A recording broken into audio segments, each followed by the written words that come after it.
Hello, this is another one of my videos on Shaykhism, this one dealing with Dennis Herman's take on later Shaykhi doctrine. I've split the video into two sections.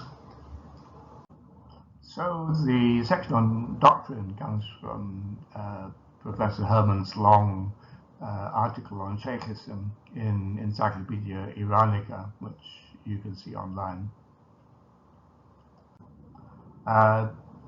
Dennis Herman is the director of the French Research Institute in Iran and the author of Kermani Shaykhism and the Ijtihad, a study of one of the Shaykhi leaders' works, and also a work in French on Shaykhism in the Qajar period. In terms of doctrine, according to Herman, despite the excommunication of Sheikh Ahmad Asai and the continual attacks against Sayyid Kazem Rashdi, the doctrine they taught seems to have been strictly orthodox.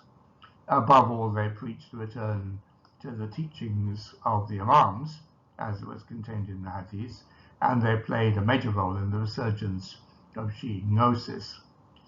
Because of the importance they accorded to the Imams as the cause of active creation, they were also accused of being Shi'i extremists, gulat, which they refuted easily enough.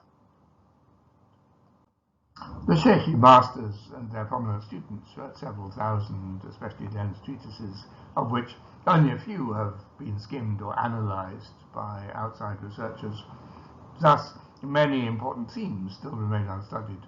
This is especially the case for Quranic and Hadith exegesis that comprise the heart of the doctrine developed by the Kermani and Hamadani Shaykhis, who basically assigned greater importance to the revealed text than to reason. To this extent, they appear to be heirs of Akbarism.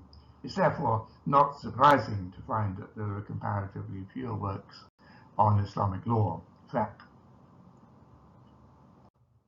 The number of works on the doctrine of Rukn Rabbit is equally striking. The best way to get an idea of this is to consult the extensive catalogue of works of the Kermani Shaykhi order compiled by Abu Qasim Khan Ebrahani, one of the masters, in his Fehrest Kitab Bashariat. He lists chronologically the works written by each of the Kermani masters, from Sheikh Ahmad Asai to himself, classified by topic. The catalogue begins with the history of Shaykhism, with biographies of each major master. It's the first such work in Shaykhi literature, which has always been otherwise very doctrinal.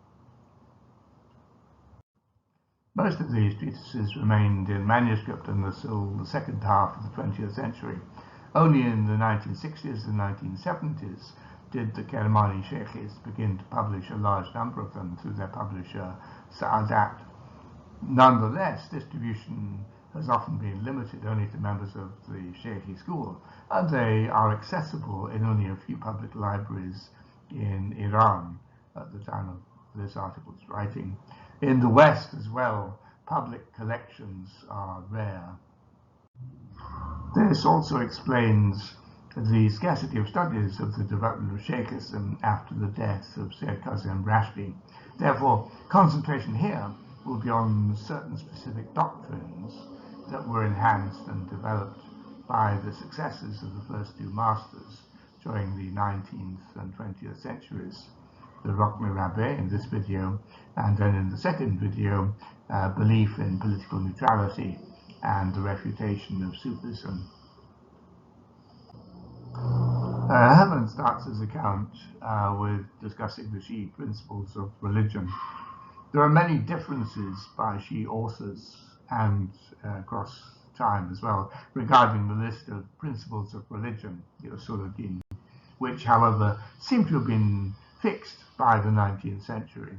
The Shi'i ulama recognized three principles of religion, these are the Usuluddin, as common to both the Sunnis and the Shi'is. The belief in Tawhid, the oneness of God, monotheism, the belief in the cycle of prophecy, Nubuwwat, and the belief in resurrection, ma'ad.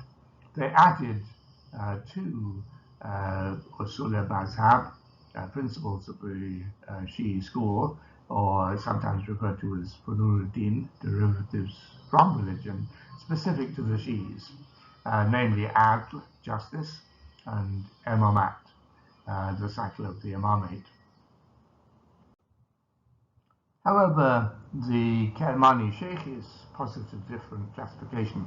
For them, resurrection, the ma'ad, is not one of the basic principles of religion. It's one of the derivations. And imamat is one of the basic principles. But they also add a fourth pillar to the basic principles, and that's that of the Rukn Rabbi. It has to do with belief in a Shi'i elite, which is in part occulted and assumes its full importance during the occultation because of its relationship with the Imam of Time. We could therefore speak of a belief in the true Shi'is. This ideal community is hierarchical. It includes a perfect Shi'i who has an immediate relationship to the Imam of Time.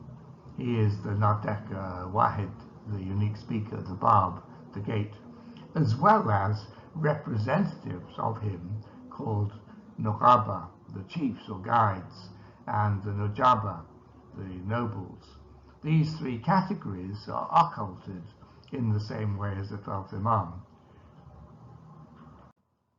Below the Nujaba, who live in the realm of occultation, are the ulama, the scholars, who can also be called the shakhs teqa, a person worthy of trust. These categories, unlike those higher in the hierarchy, are not occulted and are considered manifest proof of God. At the base of this spiritual hierarchy is the community of the faithful, who represent only a tiny minority of all Muslims or Shi'is. They are also called brothers, ikhwan in Arabic, baradaran in Persian. For Muhammad Karim Khan and his successors, the existence of the Nuqaba and Nujaba and their functions are quite explicit in the Quran and the Hadith. There are always fewer Nuqabas and Nujaba, and they intervene in occult ways in worldly affairs. The Nujaba exist amongst men, basically to transmit the teachings of the Imams to the elite of the faithful. The Nuqaba and Nujaba, more than any other members of the spiritual elite, provide a link between the Imam of Time and the faithful, and they symbolize the status of the perfect man, the Insan Kamel. While no Shi'i theologian, mainstream theologian and Akimians, has yet put this in writing and affirmed this spiritual hierarchy linking the Imam of Time with the faithful, this theme has never been completely absent from their concerns. The idea was mentioned as the preeminence of the Shi'is by a number of leading figures, including Ibn Babuya, Sheikh Mufid, Haydar Amuli, and many others, although they never considered it so precisely as did Muhammad Karim Khan. The tradition most often cited by writers on belief in the true Shi'i is the Hadith Kamel, the inaugural discourse of Imam Ali with his disciple Kamel ibn Ziyad, the end of which deals with the initiates of the invisible. The rank of the masters and clergy of the Kermani Shaykhi school has appeared uncertain to some, and the Shaykhi masters have often been accused of laying claim to the status of Naqib or Najib.